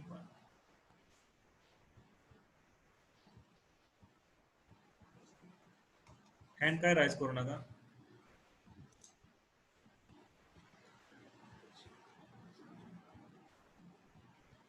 हा एएसओ एसटीआय पीएसआय विषयी आपण बघितलं. अविनाश बेहरे म्हणतात तुम्ही पदांची म्हणजे एएसओ एसटीआय, तुम्हाला काय नेमकं म्हणायचं ते मला समजलं नाही बरं का. आपल्यासाठी मध्ये परत 2 मिनिट राहिलेले. 2 मिनिटांमध्ये बघा तुम्हाला जेवढे क्वेश्चन असतील ते विचारा. 2 मिनिट आहेत आपल्यापाशी. एमपीएससी पूर्व परीक्षे पण हेच बुक लागतील का? एमपीएससी पूर्व परीक्षेला हो हेच बुक आहेत. एमपीएससी पूर्व परीक्षेसाठी सुद्धा हेच, फक्त रंजन कोळंबे सोडून देशले सर आणि रमेश सिंग साठी. मागच्या लेक्चरला मी सांगितलेलं आहे, माझी लिंक बी मी टाकलेली आहे टेलिग्राम चॅनलवर, तिथे तुम्ही पाहू शकता लिंक.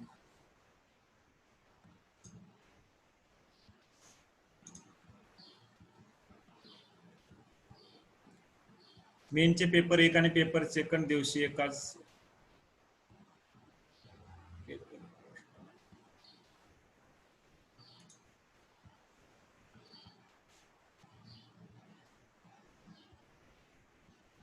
आपला टाइम थोडासा कमीच राहिलेला आहे. आता तुमचे क्वेश्चनचे आन्सर बी द्यायला मला टाइम नाही. बघू जे मग